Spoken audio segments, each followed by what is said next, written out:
¿Qué tal? ¿Cómo están? Em, a ver, deme un toque que me ordeno con un par de cosas acá, ¿ya?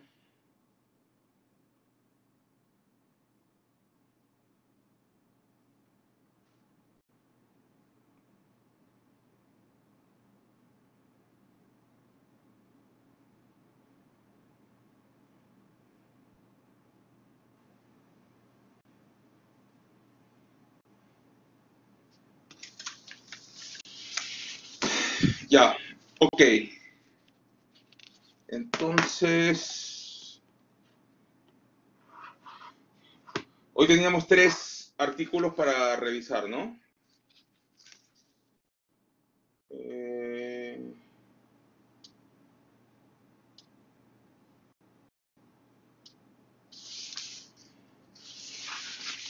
ya, hoy teníamos tres artículos para revisar.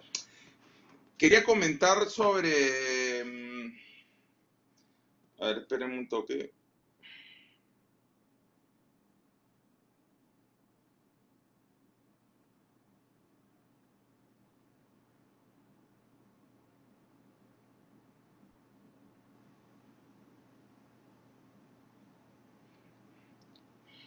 Hubo un artículo que cargó Diego en, en Slack de que se llamaba Oil Hedging Leaves Traders Dangerously Exposed.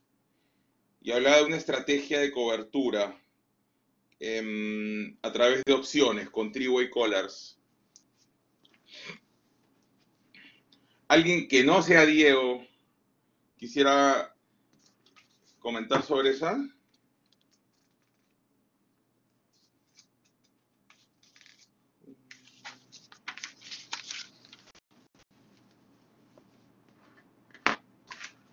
Diego, nadie leyó tu artículo.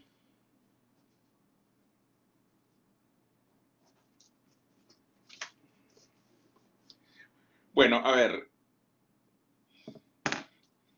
es un artículo bien cortito, pero está interesante y estaba interesante y, a ver, de lo que hablaba era de una estrategia de cobertura que usaban, en este caso se referían a productores de gas y petróleo, em, a productores de gas y petróleo. Y está interesante porque no es nada complejo, pero lo que muestra es cómo uno puede ir jugueteando con las opciones, y eso lo hablamos hace tiempo, ¿no? Cómo las opciones son en sí mismas un instrumento direccional de gestión de riesgo, en el sentido de que uno los puede usar para expresar la preocupación de que algún factor de mercado vaya en una dirección y controlarlo, pero a la vez son instrumentos que permiten eh, maniobrar también con los costos de una cobertura, ¿no? Entonces, en la medida en que uno compra opciones, genera costos, gastos de prima, eh, y en la medida que vende opciones, genera primas, y a veces la venta de opciones no, no tiene, no tiene 100% un driver que es la dirección, o sea, exacta, para dónde se está yendo, yo quiero hacer una apuesta hacia ese lado, sino tiene como driver más bien generar una prima que compense otros costos, ¿no? Y mejore una estructura. Entonces, por ejemplo, a ver, déjame ver cómo es que... a ver, déjame ver si puedo acá...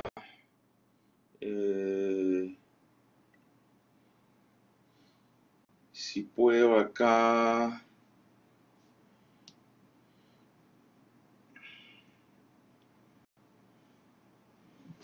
Y así puedo. Entonces, como repaso, a ver, de, cómo es que planteaban este three-way collar. A ver, el three-way collar lo que decían es que era como una variación de una estructura que es mucho más común, ¿no? Que es el collar común. Y que típicamente se busca construir con cero costo, que sea un collar que no tenga costo, ¿no? Y para eso lo que se hace era, y ahí no sé si se acuerdan, pero siempre es útil que vayan repasando la construcción de opciones, ¿no? En un collar de cero costo lo que hacía, y ahora, ojo, importante, estamos del lado de un productor, ¿no? Entonces ahí la premisa es el productor pierde cuando los precios caen, ¿no? Entonces, lo que hace el productor, digamos, la estrategia natural del lado de opciones es, la estrategia natural del lado de opciones es comprar un put, ¿no? Que lo protege de la caída de precios, ¿no? Pero en el collar de cero costos, lo que hace es para financiar la prima del put, vende un call, ¿correcto? Entonces, vende un call acá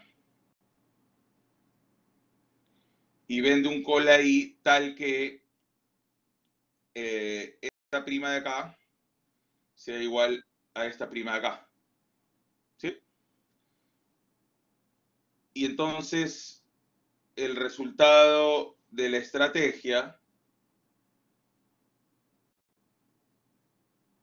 era, asumiendo que este es el primer strike y este es el segundo strike,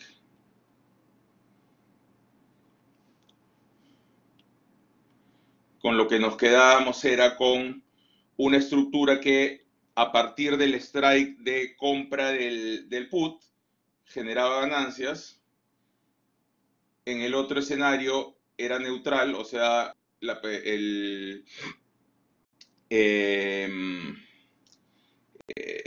se compraba a mercado, si quieren, el petróleo y se generaba una, entre comillas, pérdida hacia arriba del strike del call vendido, ¿no?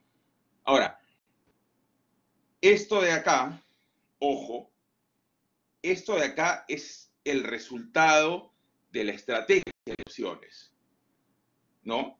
Pero realmente lo que nos interesa es cuál es el resultado neto entre la estrategia de opciones y la posición natural que tiene la empresa, ¿no? Entonces,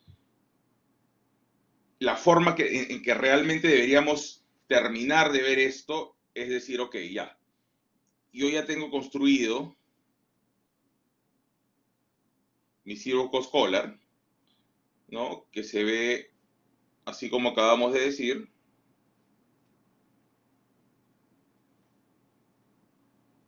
Pero esto no me sirve de nada si es que yo no tengo detrás una posición que estoy cubriendo. ¿Y cuál es la posición natural de un productor, de un commodity? Es esta, ¿no? Gana con precios altos y pierde con precios bajos, ¿correcto? Por lo tanto, realmente a mí lo que me interesa es la adición de, uno, la cobertura, con dos, la posición que tengo yo como productor, ¿correcto? Y si hago eso, lo que voy a tener finalmente es una estructura donde antes del primer strike estoy protegido, ¿no? Hasta cierto nivel. En el primer strike estoy sujeto a los precios de mercado, o sea, me beneficio si suben, pero a través de la opción vendida lo que hago es se limitan esas ganancias que tengo en mi posición natural, ¿no? Entonces, finalmente, el payoff neto de la estructura es este de acá, ¿no? Y eso es lo que, eso es lo que hace sentido, eso es lo que finalmente nos interesa ver cómo es que quedo yo en base a la posición que tengo, ¿no? Ahora, en este caso de acá, la otra cosa importante de ver es que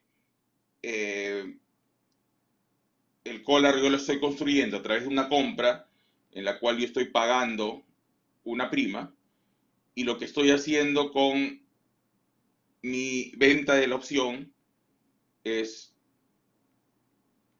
recibiendo una prima, ¿no? Donde esta y esta son equivalentes, ¿no? Entonces, por eso se me hace esta estructura con cero costo. ¿Sí? Hasta eso está claro. O sea, me interesa que lleven esta secuencia de análisis en las opciones con claridad.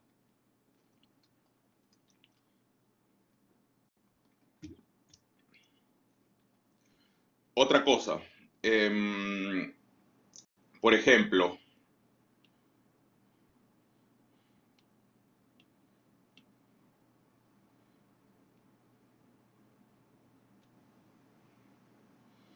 yo tengo acá este put comprado, ¿no? Dijimos que tengo acá este call vendido.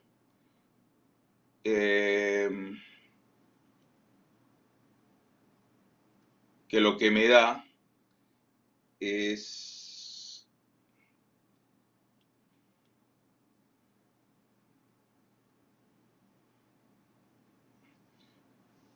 este resultado, ¿no? Y decíamos que esto de acá se me va con esto de acá y me lo hace de cero costo. Ahora, ¿qué pasa si yo voy moviendo este strike de acá un poquito más a la derecha? ¿Qué pasa con esa prima? ¿Qué pasa con ese espacio amarillo?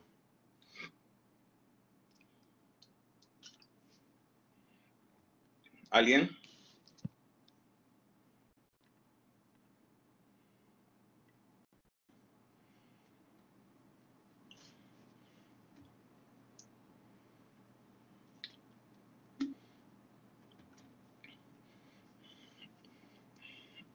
¿Esa opción es más cara o es más barata?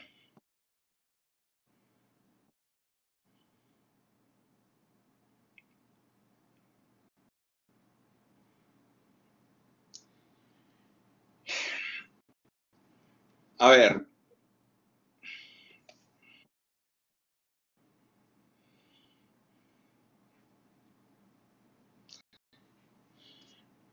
si yo, si yo pongo ese strike del put más hacia la derecha, de acuerdo, Roy, esa es la lógica, ¿no? Yo lo que estoy haciendo con ese put es protegerme de una caída de los precios a través de cierto nivel. ¿Cómo se materializa eso? Con este instrumento que me hace ganar plata a cierto nivel de strike, ¿no? Si yo voy a empezar a ganar plata antes, o sea, no voy a necesitar que esto caiga acá, caiga hasta este nivel el precio, sino voy a empezar a ganar recién a este nivel, voy a empezar a ganar antes, ¿no? Entonces es una estructura más beneficiosa, se hace más cara. Si yo muevo este strike del call vendido hacia la izquierda, esa área amarilla se hace más grande o más chiquita. O en otras palabras, me recibo más plata o menos plata por vender ese call.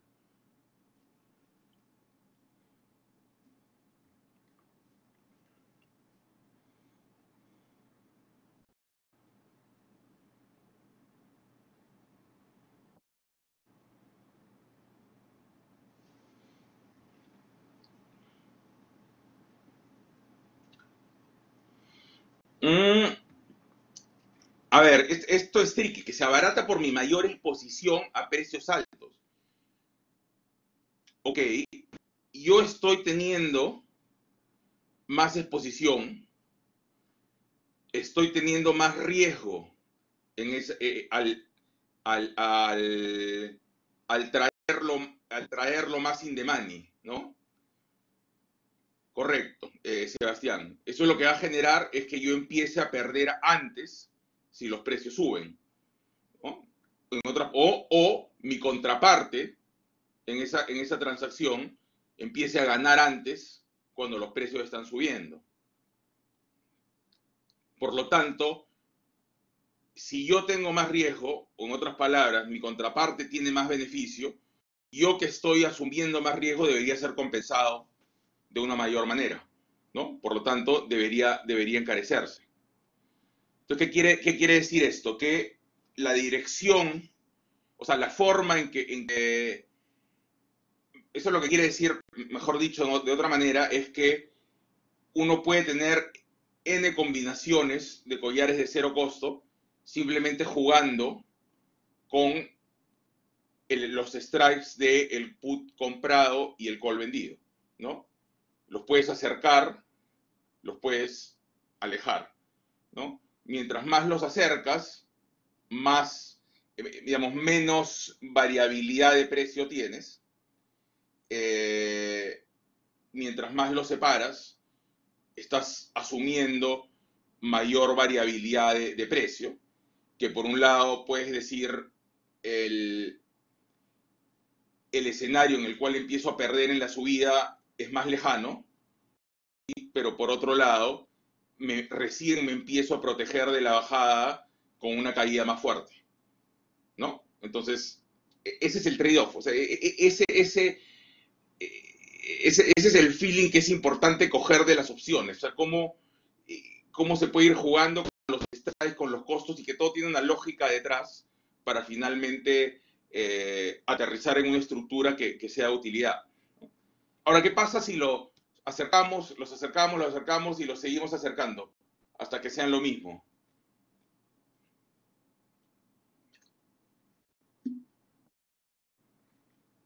¿En qué se convierte?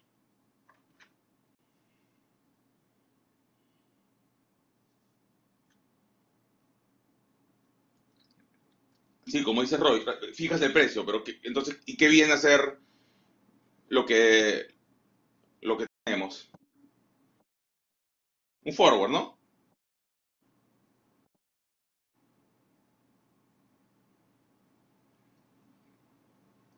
Finalmente se convierte en esto, que es un forward, ¿no? Por la paridad del put y el call. Ok, y entonces de ahí podemos seguir jugueteando con eso, ¿no? Y este three-way collar del artículo justamente lo que hace es, habla de esta estructura con la cual le metes un elemento más. Y a ver, pongámoslo por acá.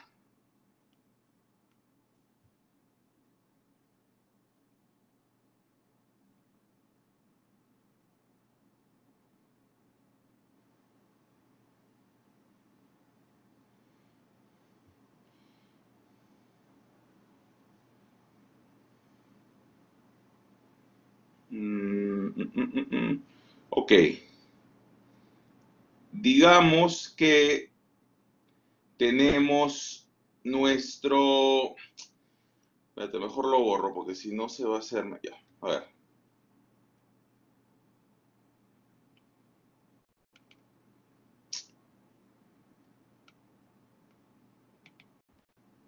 Esta porquería, espérense. ¿Eh?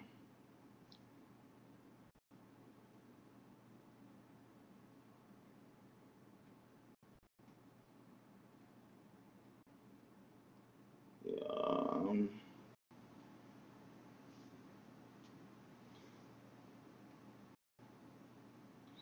Ya, digamos que tenemos...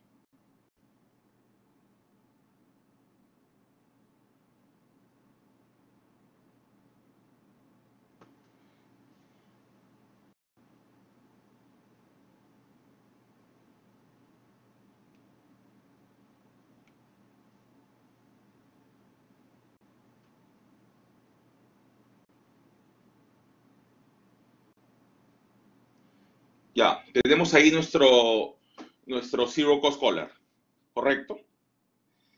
Y entonces, lo que la empresa dice es, está bacán mi collar, pero, pero,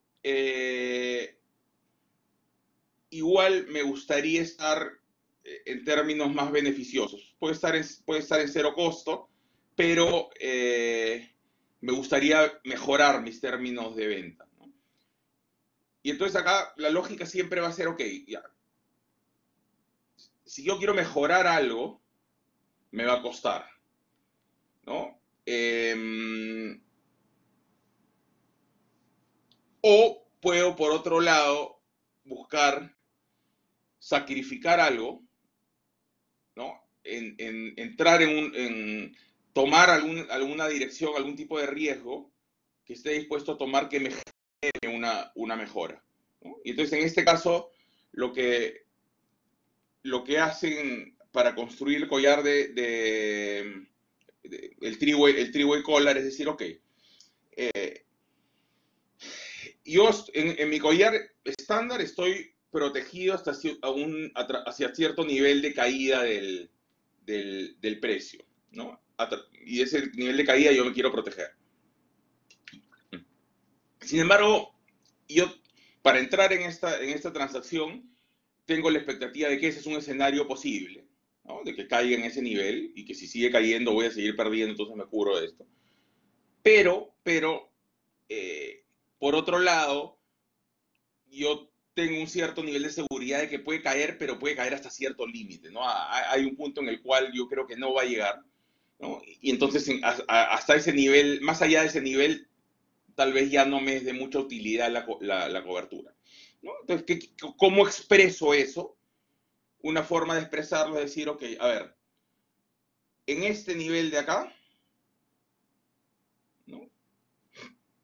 O mejor dicho, a ver, este nivel de acá me preocupa, ¿no?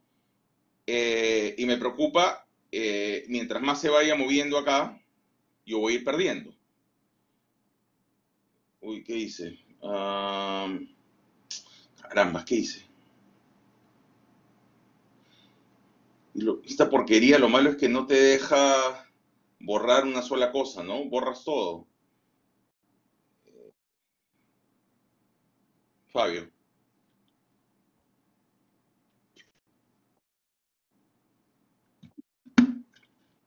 Ah, qué crack, ya. Se borró. ¿Alguien lo borró? Bueno, no sé, se borró solito. ¿Tú lo moviste, Roy?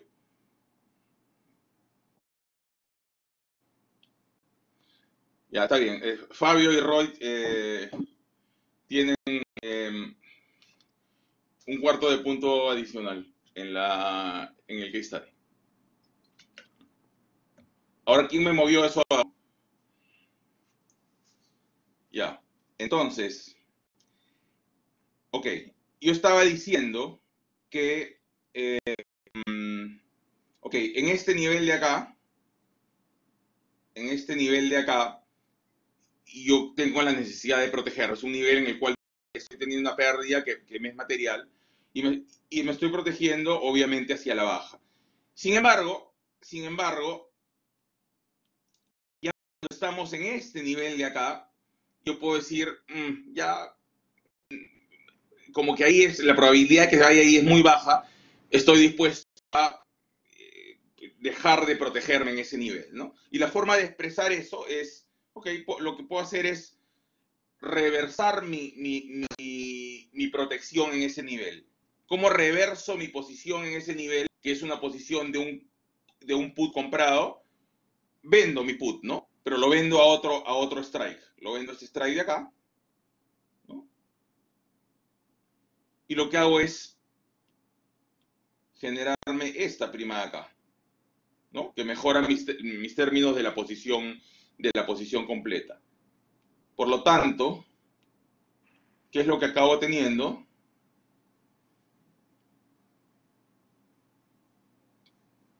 acabo teniendo, a ver, para hacerlo ordenado,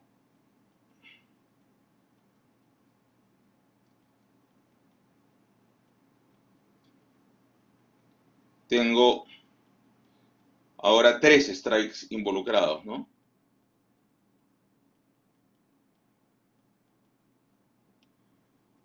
Carajo. Uy, sorry, sorry. Es que se me amplió la, la pantalla.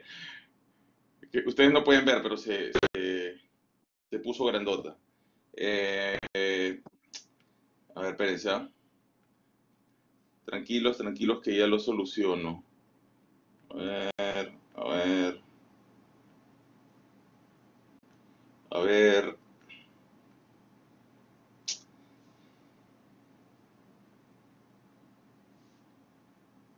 Carambas.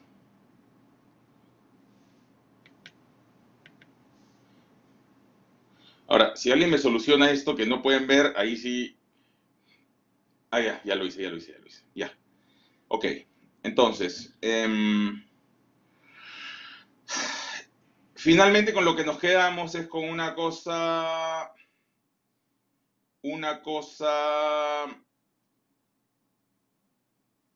una cosa así, ¿no?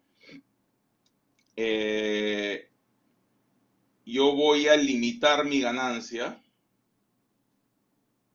en este nivel, ¿no? Em, voy a ganar en este tramo, porque en este tramo tengo mi put comprado, ¿no? Acá voy a estar a nivel de mercado y un poquito mejor, no con cero costo, sino con un poquito de ganancia por el put que me generó una prima, ¿no? Y acá voy a, voy a estar perdiendo, ¿no? Ahora, una vez más, esto de acá lo tenemos que ver con la posición natural que tenemos, ¿no? Para ver finalmente en qué quedamos. Y entonces, si lo ponemos así, ¿no? Repliquemos este de acá. Yo estoy diciendo que tengo esto, esto, esto y esto, ¿no? Um, y yo al ser un productor,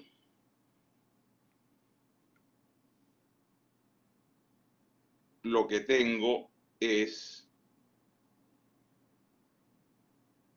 esta posición natural, ¿no? Donde gano plata mientras los precios suben.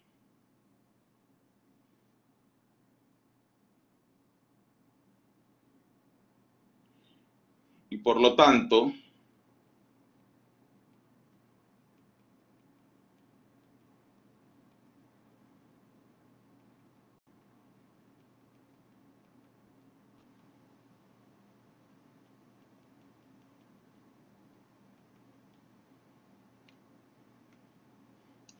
lo que finalmente tengo es algo así, ¿no? En el tramo donde vendí mi put, voy a empezar a perder plata en algún momento, ¿no? Desaparece mi cobertura. Voy a estar neutral luego.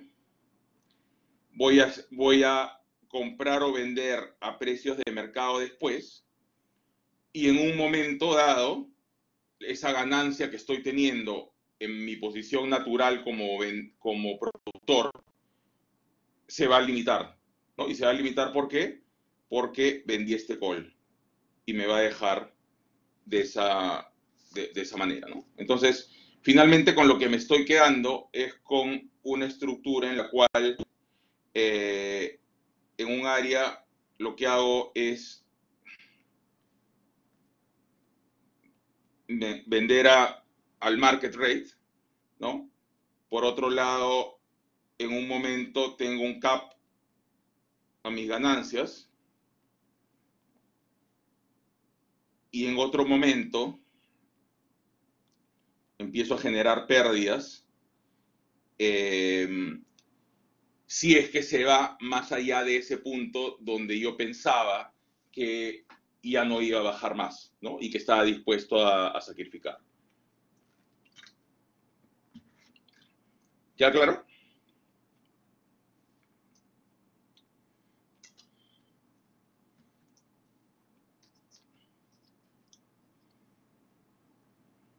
¿Queda claro sí o no?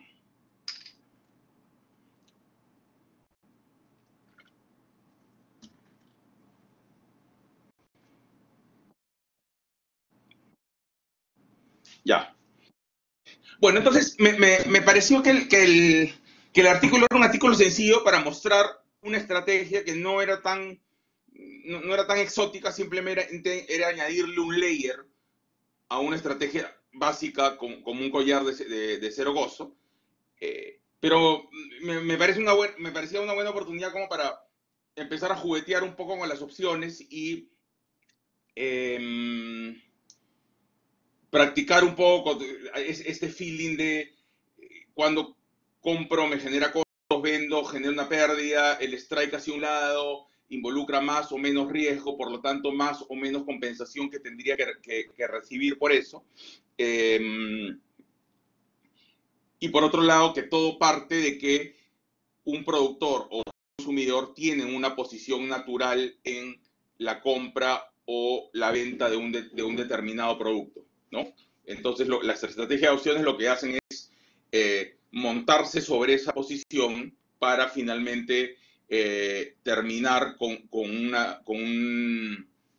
un set de resultados dependiendo del precio, ¿no? Entonces, chequen esto, practiquen esto, tengan esta sensibilidad y más que nada la capacidad de tener la lógica de cómo se deberían, o sea, qué es lo que genera la opcionalidad que uno le mete a una estructura dependiendo de los strikes en los que se meten, las direcciones, etcétera, etcétera. Ok, ya. Entonces, eso era, bueno, a manera de repaso, creo que estaba bueno. Y gracias, Diego, por contribuir con ese artículo. Bueno, a ver, ahora sí vamos a los grupos. ¿A quién le tocaba exponer primero? A mí y a Roy, Silvana y Roy. Ok, ok. Em, cada uno está en su casa, Profe, ¿no? sí, sí, Silvana. sí, sí. Yeah. Sí, Acuérdate profe, que una pregunta. no quiero promover salida con esto de los grupos. Entonces, No, no, no, lo tiene que hacer en su casa. no, no fue por llamada. Este, Ok. ¿nos puede volver moderadores, por favor? No, moderadores jamás. Porque, Presentadores. Presentadores, ¿ok? no sé, para poder compartir la presentación. Sí, sí, sí, yo sé. Presentadores, Pasa no, que puede poner como presentador, como moderador, pero el título de moderador te lo tendrías que ganar. Hasta ahorita nadie ha ganado la capacidad de ser moderador en esta clase. Pero se puede, ¿ya? Se puede. Ya, espérate, te voy a poner como presentador. ¿Ahí estás? no. Sí, espera un rato.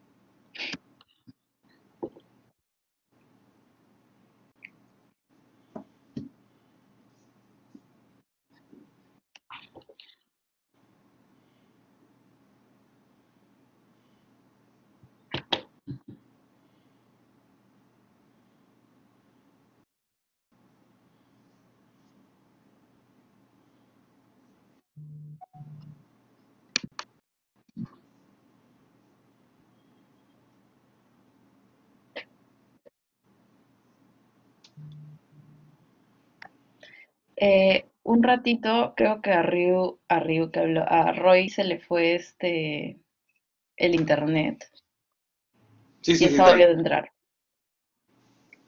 lo esperamos.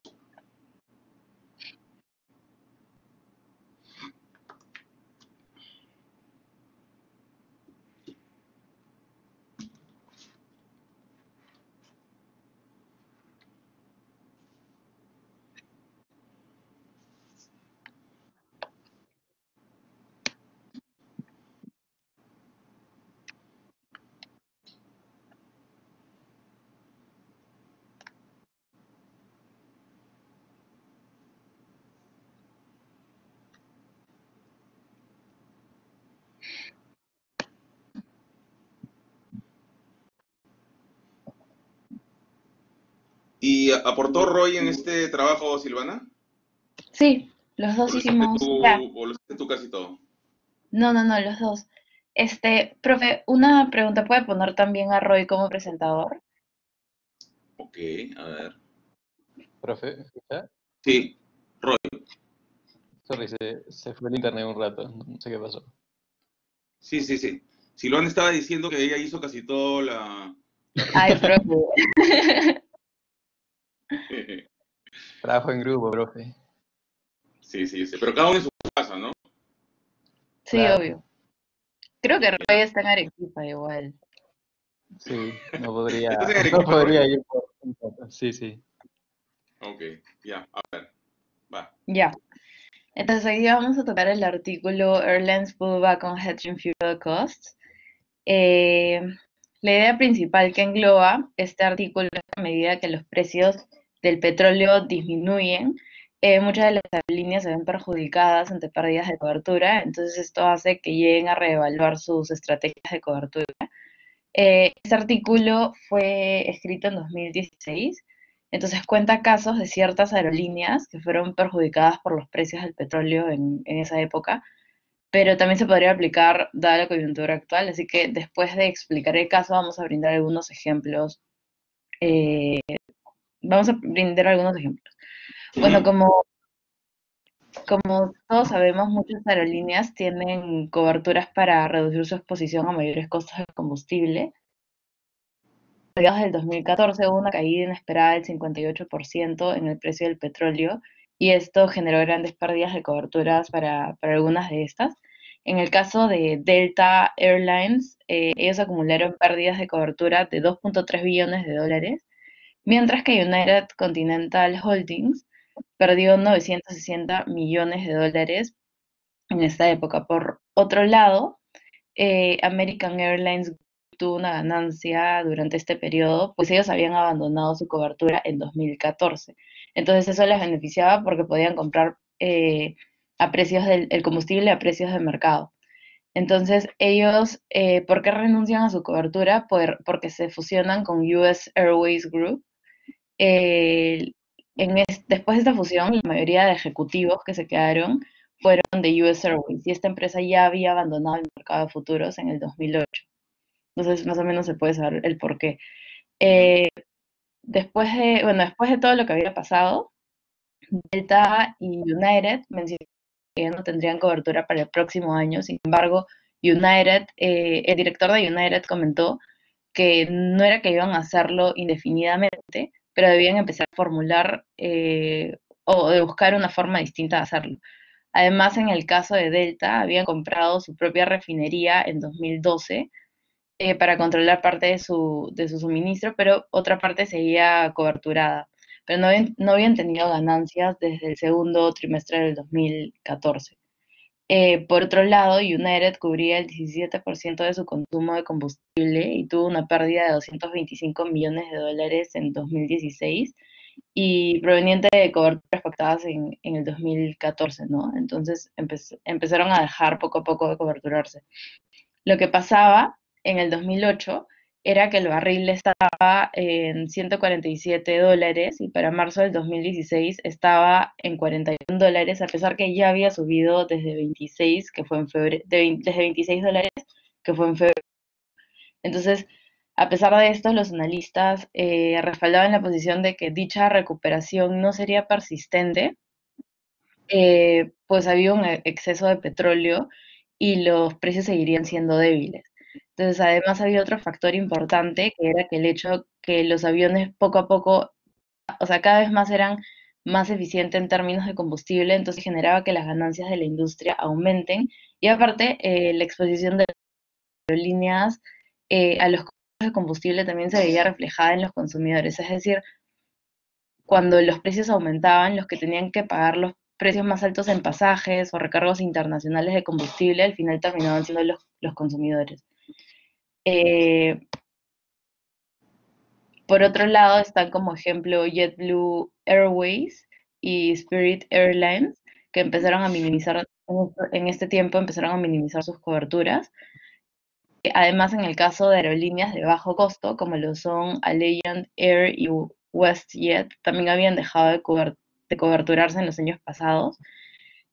Por otro lado, en el caso de las aerolíneas asiáticas y europeas, esas tendían a depender un poco más de la cobertura porque tenían que gastar dólares para comprar combustible, mientras que sus ingresos eran en otras monedas. Y por último, en el caso de Southwest, eh, en el 2008 culminó con una ganancia de cobertura de 1.3 billones de dólares, pero en los próximos años perdieron mucho dinero de manera constante y al final terminaron pagando entre 50 y 60 centavos más por galón de combustible que sus competidores.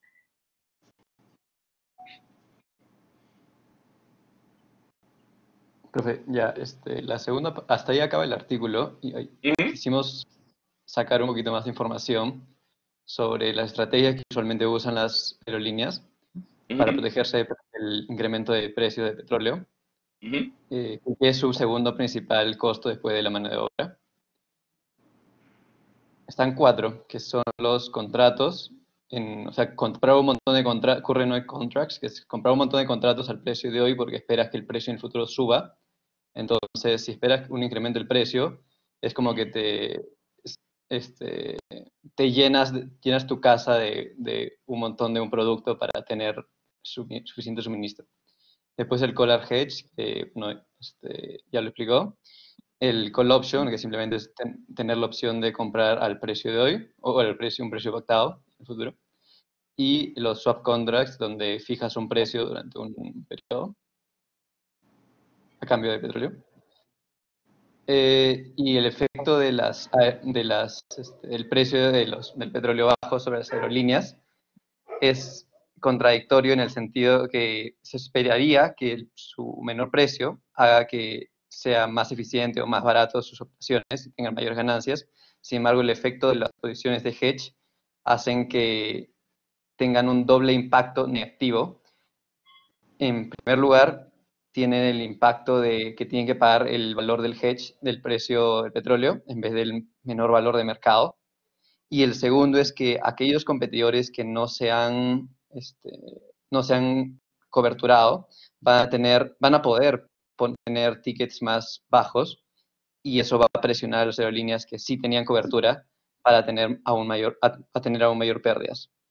Finalmente tenemos un mini casito de Air France KLM Group, donde de ellos tenían el 65% de lo que esperaban necesitar de petróleo del 2020, coberturado en un barril de 65 Brent hasta mediados de febrero, y luego y con la coyuntura del coronavirus, ahora están esperando, hacen cálculos de que a $45 que baje, en promedio el resto del año, va a tener pérdidas de pre-hedge, o sea, antes de los hedge, de 4.5. O sea, si no hubieran hecho ningún hedge, les hubiera costado el petróleo 4.5.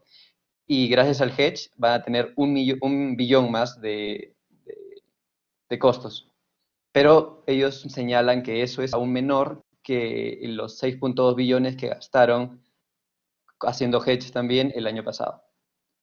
Y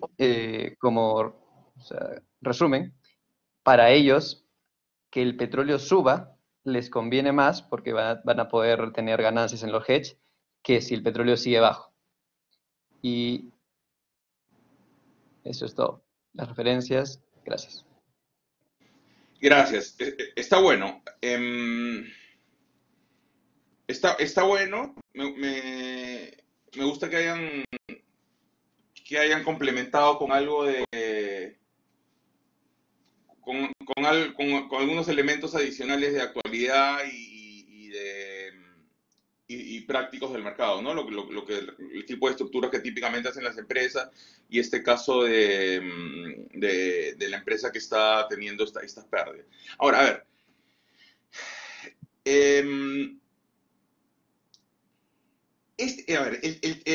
la cobertura de petróleo de aerolíneas es las estrategias, el planeamiento de cobertura de riesgo de combustibles en aerolíneas es probablemente de los más complejos que hay entre las varias industrias.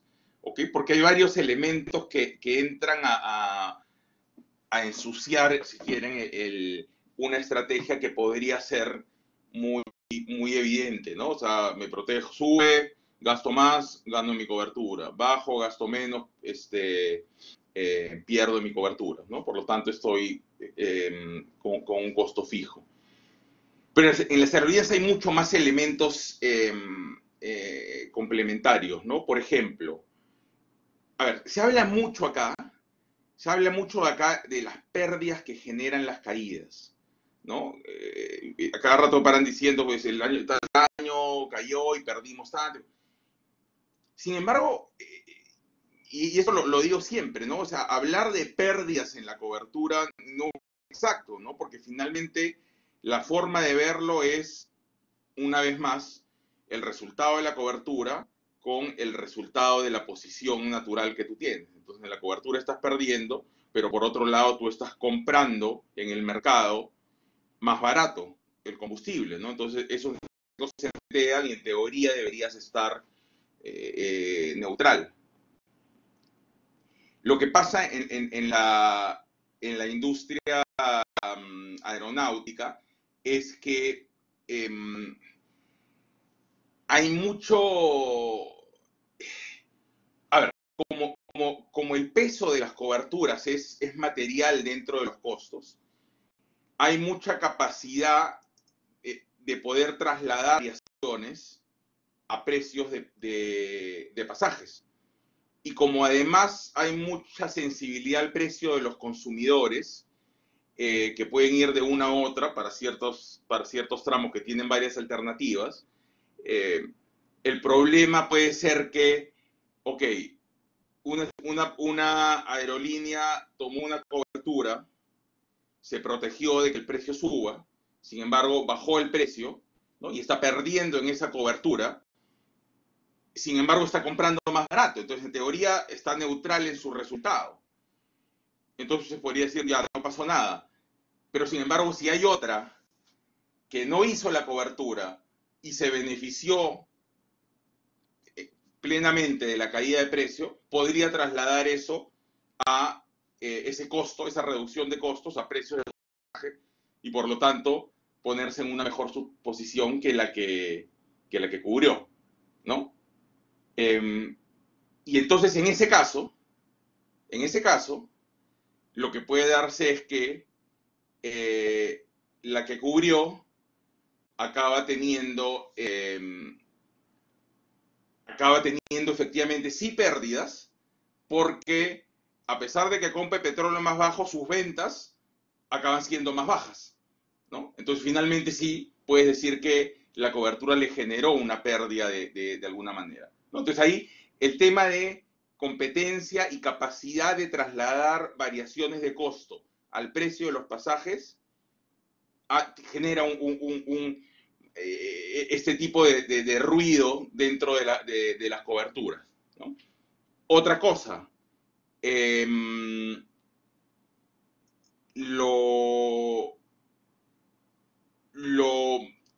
la correlación que hay de esta industria con temas geopolíticos, con temas de seguridad, temas, digamos, macro más grandes, ¿no? En esta coyuntura, por ejemplo, cayeron los precios un montón. Los que tenían coberturas elaboradas van a tener un resultado malo en esas coberturas. que una vez más debería compensarse porque están comprando más barato combustible. Sin embargo, tienen los aviones parados, ¿no? Entonces ahí se están desangrando un montón las que hicieron cobertura, porque no solamente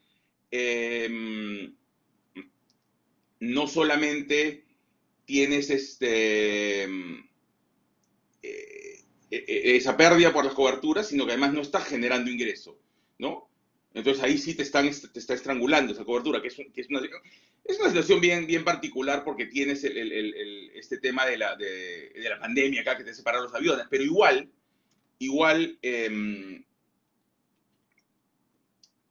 sí podrías tener otro tipo de casos que te genere ese tipo de limitaciones en tu venta de pasajes que al final altere una vez más el resultado ideal que quisieras tener en la cobertura, ¿no?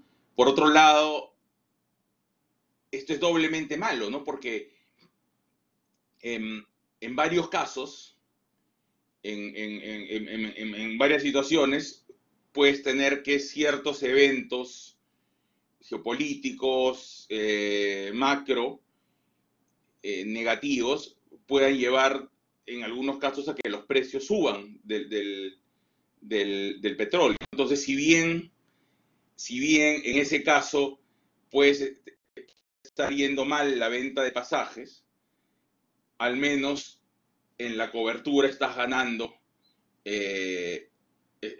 plata, ¿no? Porque subieron los precios. Entonces, no tienes ese doble golpe, al revés, tienes un beneficio.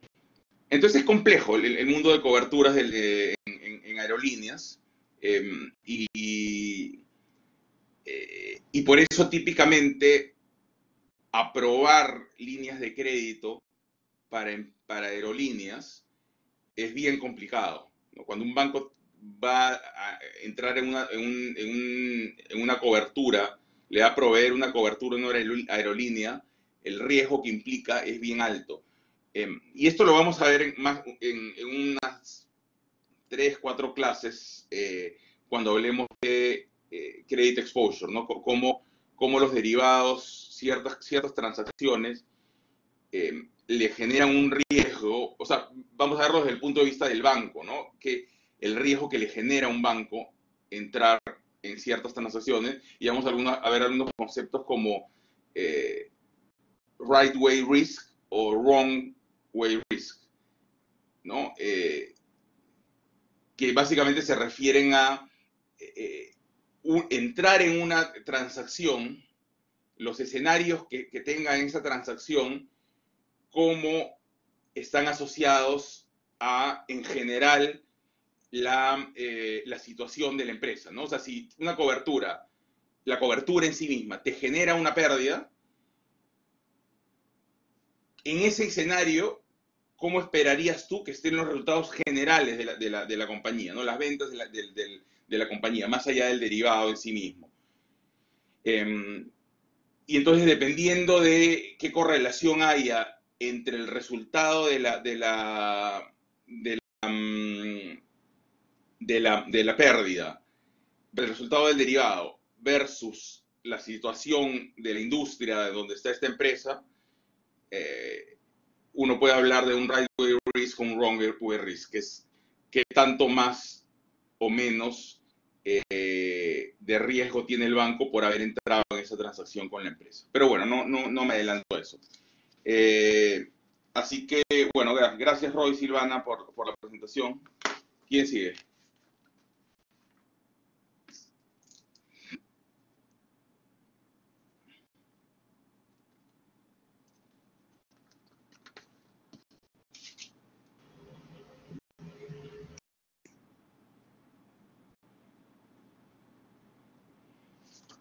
¿Ahí sigue? Profe, seguimos Fabio y yo, Sammy. Ok. ¿Están en la misma casa o no? No, profe. Ok. Ya, ¿de qué van a presentar? De la micromovilidad. Profe, ¿nos puede convertir en presentadores? Sí. Ya, a ver.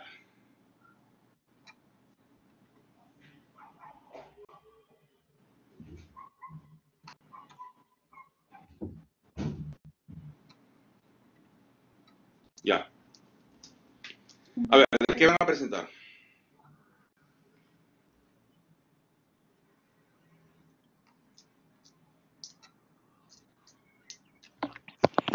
A ver, un toque, profe, para poner el PowerPoint.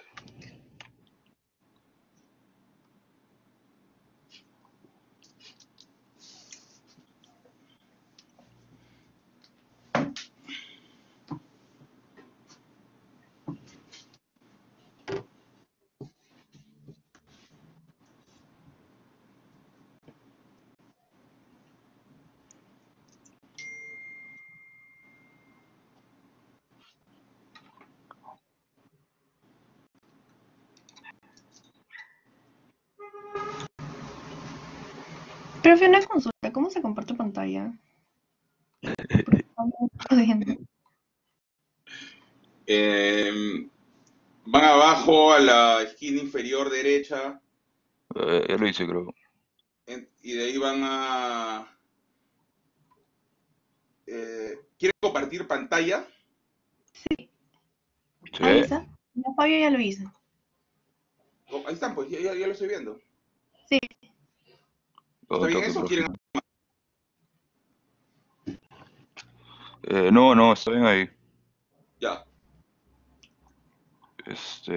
Ya, vamos a presentar el artículo. Está publicado por McKinsey, es del año pasado. Se llama Micromobility's 15,000 Mile Checkup.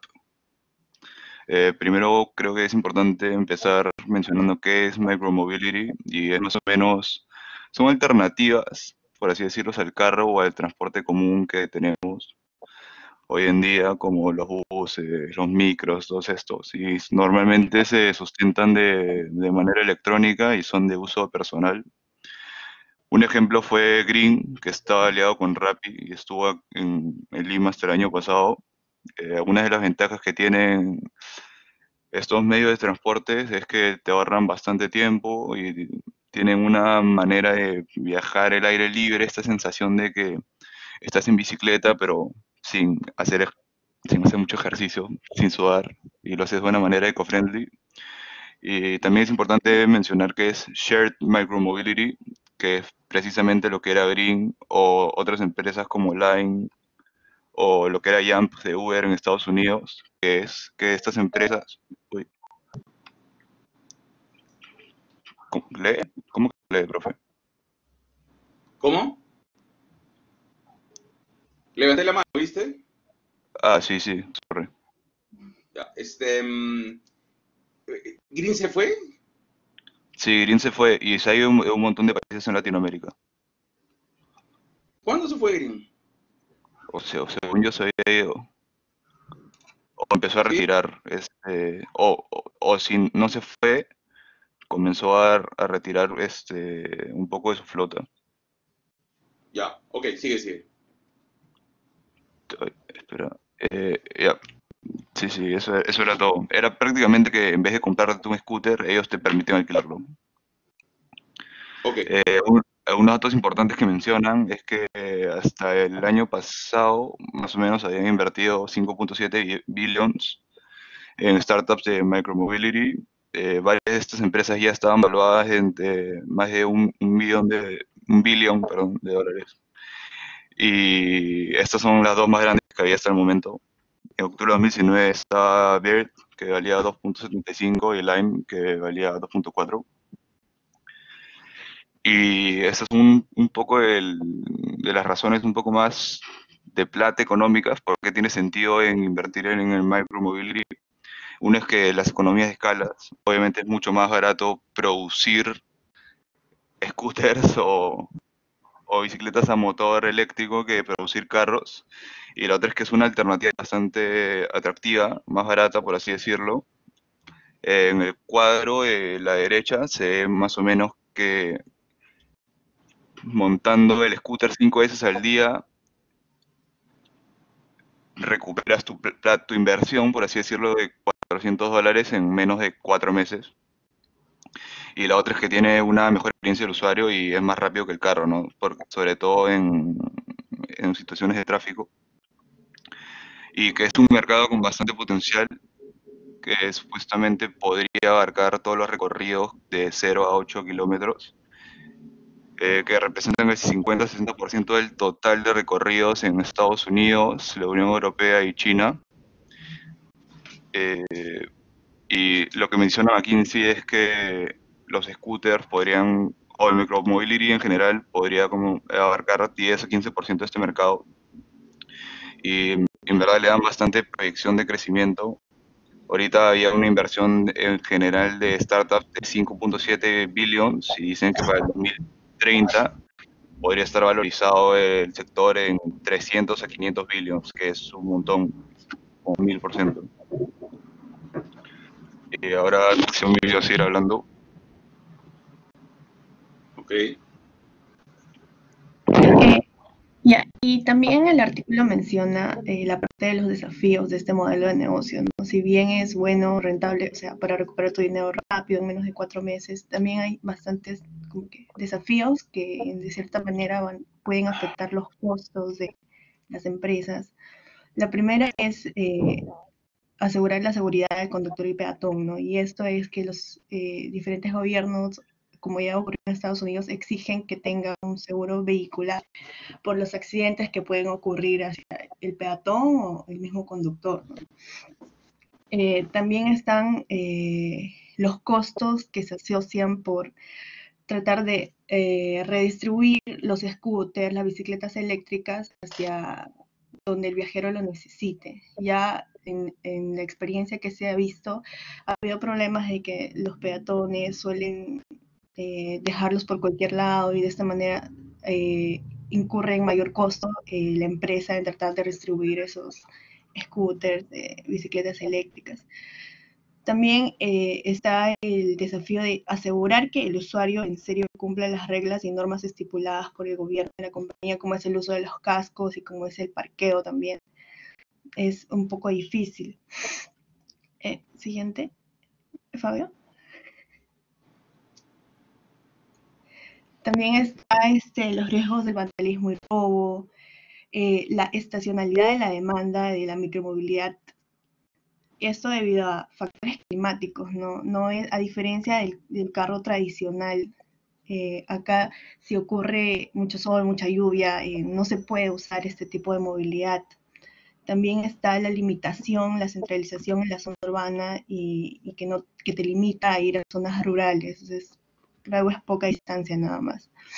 Bueno, también mencionan el espacio ilimitado, que no se puede ir a hacer compras con eso si quieres comprar un montón de cosas. Un público limitado en el sentido de que está más dirigido a millennials o la gente joven, porque personas mayores es más difícil que se adapten a este tipo de movilidad o personas con discapacidad. Entonces, el énfasis que se hace es que para este tipo de modelo de negocio se necesita un trabajo conjunto con el gobierno de un determinado país en el hecho de la legislación, la infraestructura, el incentivo, ¿no? Y una alianza estratégica con las compañías de seguro hacia el usuario, ¿no? Siguiente. Ay, ¿lo dices tú? Profe, y como había mencionado, el artículo era del año pasado, a fines del año pasado, y obviamente el coronavirus ha cambiado totalmente lo que es el mercado, ¿no? Buscando en internet, leí que la demanda es casi nula en términos de share micromobility y también en compra de scooters en general, que la demanda es prácticamente nula y que pocas empresas van a sobrevivir esta crisis, pandemia. Ya han empezado los layoffs, pero que también lo enfocan como que hay una oportunidad, ¿no? Como que justo ese es un punto de quiebre. Se ha dado cuenta que lo importante que es dejar un poco el carro y ser como que eco-friendly, verde, y que el apoyo del gobierno sería vital. También encontré que en varias partes de Estados Unidos se apoya bastante los e-scooters, como San Francisco, Denver y Tampa, e incluso Portland, dando subsidios para el uso de Shared Micromobility, y mencionan, creo que los fees eran antes $0.75 por tanta distancia y ahora es solo 0.25 precisamente por estos subsidios. Y algo que sí me sorprendió bastante es que Uber, siendo una empresa grande, le vendió Jump, que era su brazo este Micromobility, a Lime, y ahora definitivamente Lime es el más grande de todos. Esto por ese Ok, mundo para el sector lo podría hacer todavía más frágil, ¿no? Ah, y algo también que mencionan que Uber ya era accionista de un, tienen un acuerdo, una cosa así que si se recupera, Uber podría llegar a comprar todo Lime para el año 2021. ok. Pero, pero sí lo enfocan bastante en que si no hay apoyo de gobierno, como mencionó Xiaomi, no va a ir la cosa en ningún lado, ¿no? ¿Qué creen que pase acá? Yo personalmente creo que sí puede ser en países, no quiero decir primermundistas como para dejarnos atrás, pero como son Estados Unidos, Europa y un poco extraño, pero está ahí. Por eso, yo creo que por eso no ha pegado mucho en Latinoamérica, ¿no? O sea, en el tema infraestructural definitivamente estamos atrás. Ok, Potencial ahí, yo creo, pero es un riesgo legal, tiene demasiado poder encima. ok, ahí queda. Sí, sí, sí. ¿Puedes poner ahí, El artículo eh, está bien. puedes poner ahí la pizarra en blanco? Yo, sí, o si no dejo de compartir, normal. No, no, a ver, pon la pizarra en blanco. A ver, ¿te acuerdas de esta matriz que vimos en Air Canadá? De em, frecuencia del riesgo y tamaño del riesgo. Sí, A ver, dibújala. Grandota. espero. Me acuerdo que la vimos, profe, pero no me la hacía al ojo. ¿Estás abriendo tu caso de Air Canadá? Sí, sí, sí. Espérate, vamos a Sí, ver si sí. yo puedo la cabeza. Y tú la completas, a ver. Uy, no me deja esta porquería, ¿por qué no me deja?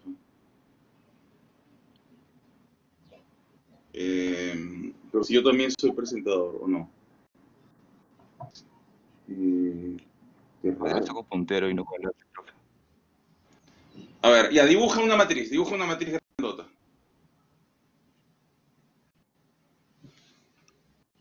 ¿Puedes o no? Ah, pero no, No, pues, ¿qué es eso? no, estoy sin mouse. Con el dedo está un poco difícil. Ya, pero qué mal pulso tiene, ¿no? No puedes poner no puedes poner al medio. Ese no es una matriz, ese es un gráfico. Eso fui a ver, creo que se puede hacer con líneas, ¿no? Sí.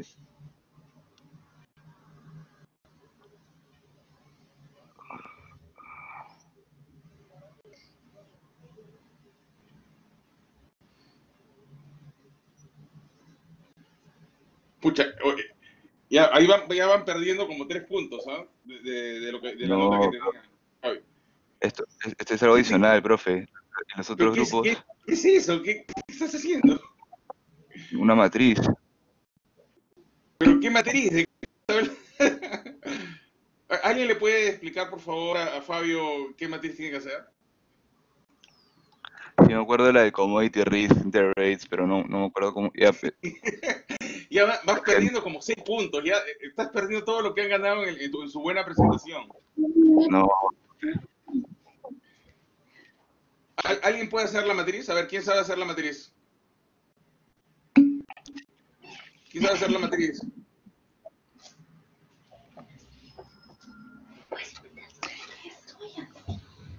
8 puntos, ya van 8 puntos.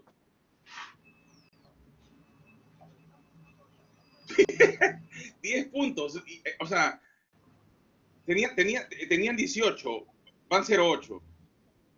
No, profe. Bueno, entonces hagan la matriz. ¿Qué es eso? Pero la matriz son de 4 cuadrantes. ¿Pero quién puede? No, A ver, ¿alguien se acuerda de la matriz? Ahí está.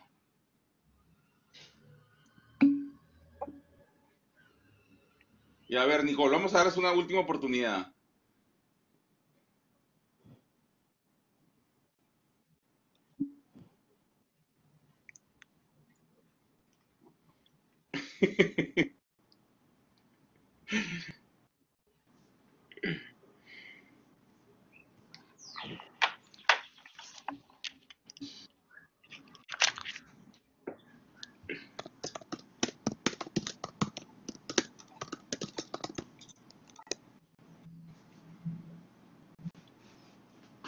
No, ya, no pongas de qué se trata eso de transfer. Ya, ahí está.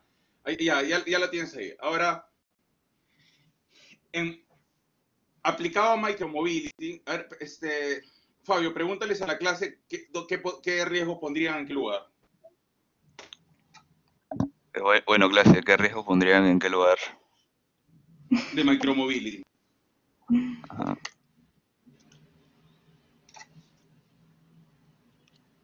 Solo la clase los puede salvar ahorita. O sea, ya están en 07, pero si la clase les pone, los ayuda a llenar esa matriz, eso puede recuperar.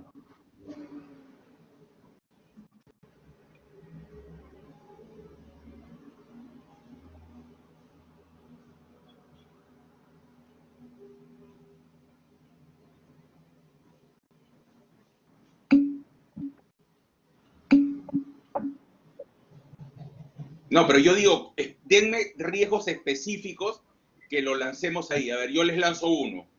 Eh, por ejemplo, denuncias porque se cayeron. Denuncias de personas que se cayeron. ¿Eso dónde iría? Accidentes de tránsito, Sebastián. Pero digan dónde iría, pues. Alexander, ya, a ver, Alexander, el weather risk, ¿dónde iría el weather risk?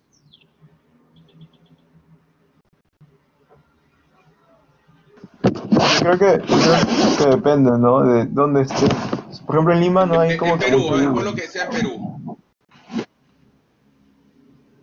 O sea, sería low frequency y low severity, porque no hay mucha lluvia en Perú. O sea, en Lima, más que todo. Ok, ya, pongámoslo ahí. Weather, está bien.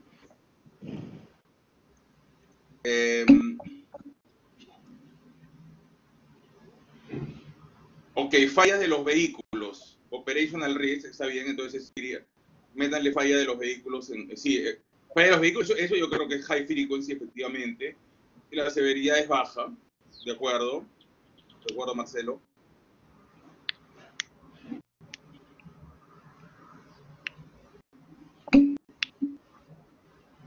El robo, ¿dónde sería, Alexander?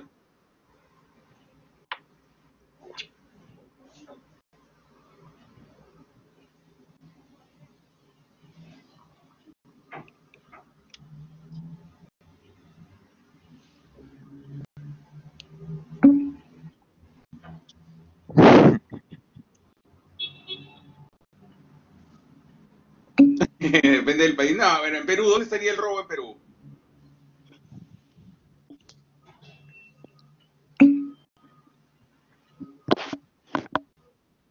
High frequency, ¿crees que sea?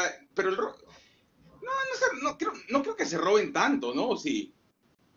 Finalmente, Yo ¿qué diablos tampoco. haces con ese scooter que te lo desactivan, pues, no? Tiene tracker. Lo mismo Sí, con los apagones. No creo que ya, sean muy frecuentes. ya, entonces ponlo donde corresponden.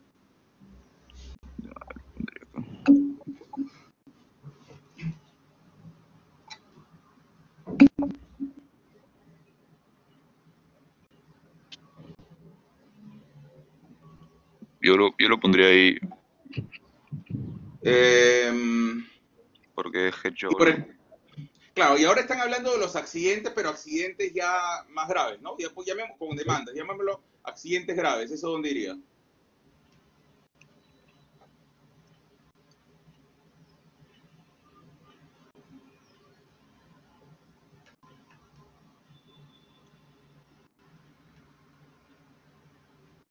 ¿Dónde irían los accidentes graves? Que involucran una demanda potencial y ese tipo de cosas. Low frequency, high severity, ya, yo creo que sí. ¿Estás de acuerdo, Fabio, con Diego? Sí, sí, yo lo puse ahí, profe. ¿Dónde lo has puesto? Ahí lo puse en low frequency, high severity. No sé si ellos pueden escribir. No veo que hayas puesto los accidentes graves. Lo puse Esto como es como demanda. ¿Ah? Lo puse como demanda. Demandas. Ya, ok. Ya. Y a ver, por ejemplo, el riesgos regulatorios. ¿Dónde irían los riesgos regulatorios, las regulaciones relacionadas al mercado de scooters? ¿Dónde pueden operar? ¿Cuándo pueden operar? Ese tipo de cosas. Ahora que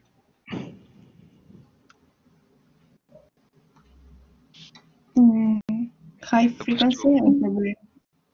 sí, yo lo pondré en market, ¿no? Ujú.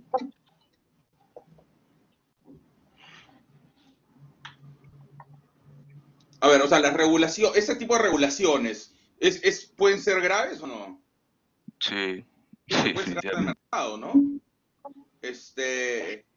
Sí, profe, Pero de ¿qué hecho tal? en Estados Unidos, en San Francisco y en Denver, en el 2018 creo, por un momento dejó de operar Line y las otras operadoras por el hecho de esto regulatorio, ¿no? Le cerró por Correcto. completo el mercado. Ahora, ¿qué tan frecuentes son esos cambios regulatorios? Yo creo que como está el mercado, en verdad son frecuentes. Y más sobre todo ahorita, que va a estar cambiando siempre. Ese es el mayor problema de la industria. Quizá por la etapa del mercado, ¿no? Por la etapa del mercado son Claro. frecuentes, lo que no pasa en otras industrias que ya están más consolidadas. Ujú. Roy está proponiendo, ¿sabes? Roy está proponiendo, claro, por etapas, ¿no? Entonces ponlo en high frequency y pon entre paréntesis en la etapa inicial, ¿no?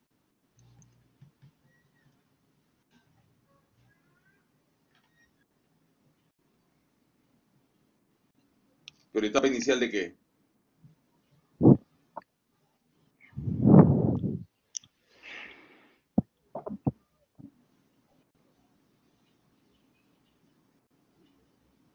¿Etapa inicial de qué? De instalación, supongo, ¿no? No, pues, pero ¿cuál es el riesgo? Acuérdate, ¿cuál es el riesgo del cual estamos hablando? Legal, pero está Sí, ilegal. ya. Entonces, bueno, legal entre paréntesis etapa inicial, ¿no? Legal regulatorio, ¿no? Regulatorio, legal, entre...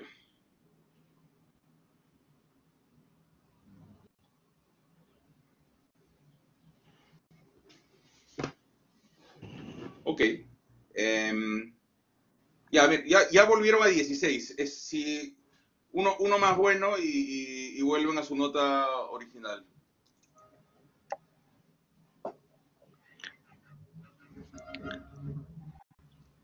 Y a ver, que tenga que ver con más asociado a nuestro curso, que tenga que ver con algún riesgo de mercado.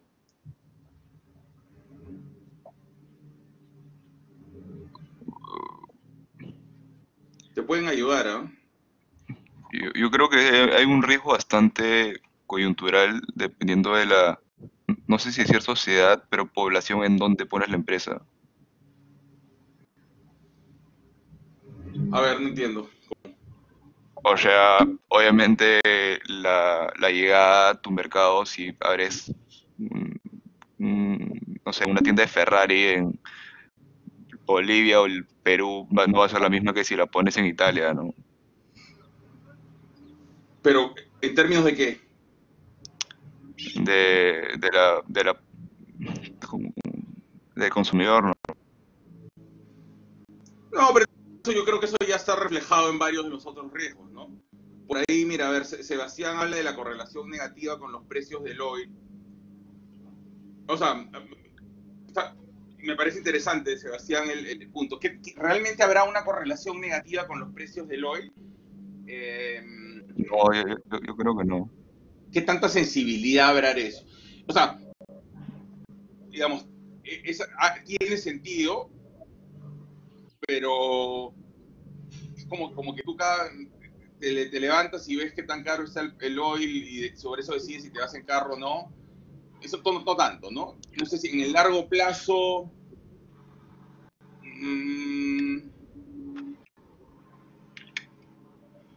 no me queda tan Yo creo claro, que pero es una buena observación. Y Roy dice el riesgo de tasas para financiar los vehículos. mm, Acuérdate que normalmente esto... Dime. son firmas privadas, perdón, son startups privadas, ¿no? O sea, no es que, o sea, yo creo que financiarse antes no se les hacía tan difícil. Sí, o sea, digamos, pero podrían ser intensivas en financiamiento.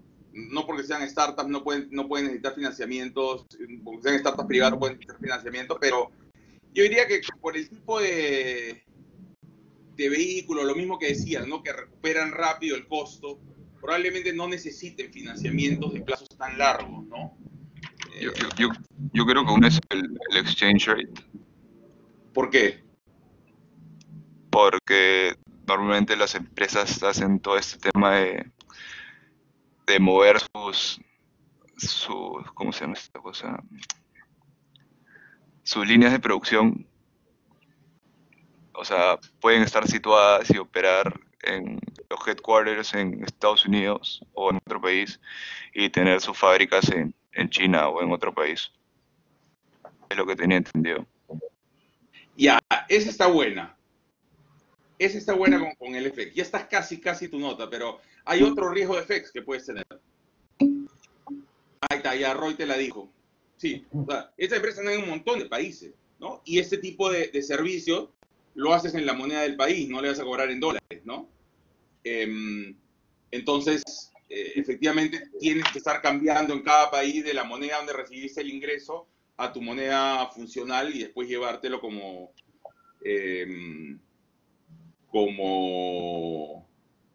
llevártelo como dividendo de la forma en la que fuera, ¿no? Entonces, eso es. A ver, entonces, ¿dónde lo ponemos eso?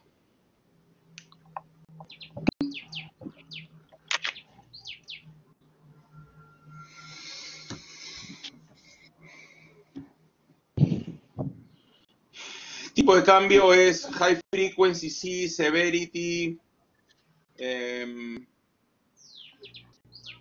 Sí, en teoría podría estar dentro de severity. Ya, bacán, quedó bacán la matrícula. La matriz. Ok, se salvaron, lo salvaron, ¿ah? Bueno, a ver, Gracias.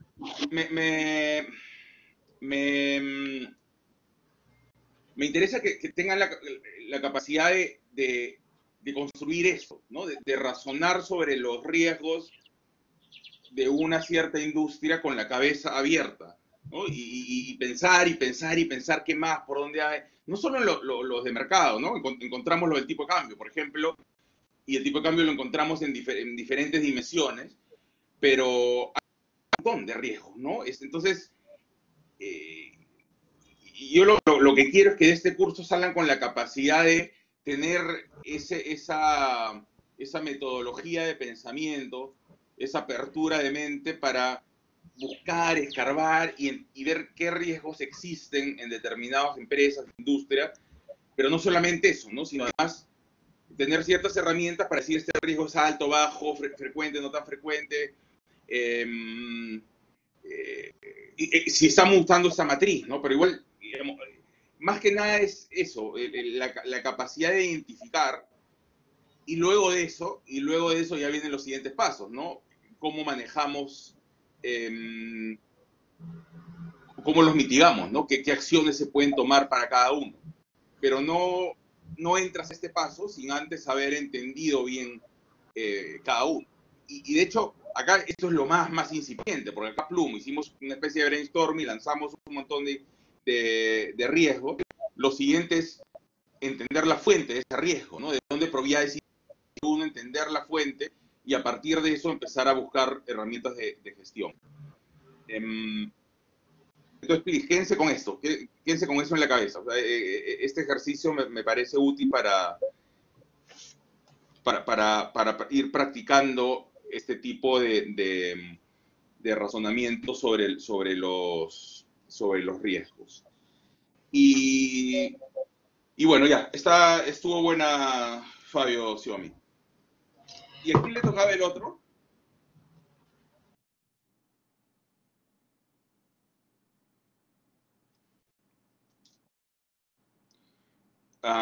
Sebastián y Nicole. ¿Están en la misma casa o no?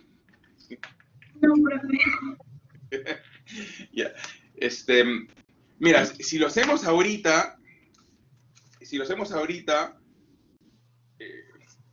podría pasar que lo que les pasó a Fabio y a Xiaomi, que de pronto todo lo bueno que hacen la empiezan a malograr por algo que les pido al final. Pero como ya todos están cansados, de repente ya nadie los puede ayudar. Y entonces por ahí que se les malogra toda la nota. Entonces, lo que les puedo proponer es que hagamos la presentación de ustedes el lunes, en la clase del lunes. Por mí normal, está bien. Ok, Sebastián. Sebastián también está bien. Ya. Sí, sí. Es menos riesgo para ustedes. Es una especie de gestión de riesgo de riesgo de nota para ustedes. Ahorita hay muchas posibilidades de que su nota sea terrible. ¿Ok? Bueno, entonces, ya. Ya.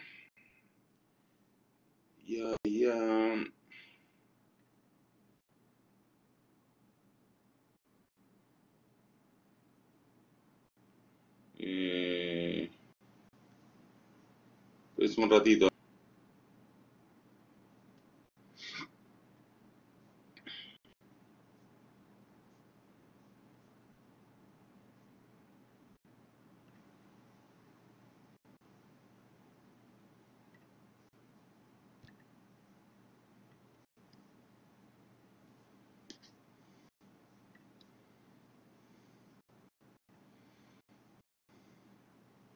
Ya, listo. Entonces, vamos a apagar esta cosa. Y ya, les dejo la encuesta de siempre. Y ya nos vemos el lunes, ¿les parece? Bueno, que tengan buen fin de semana. El lunes nos vemos. Acuérdense que les dejé un caso. Les dejé un caso para que lean el lunes, please, léanlo. Y ahí ya nos vemos. ¿Ok? Hacen la encuesta de pasadita, porfa. ¿Ok? Gracias. Nos vemos. Chao.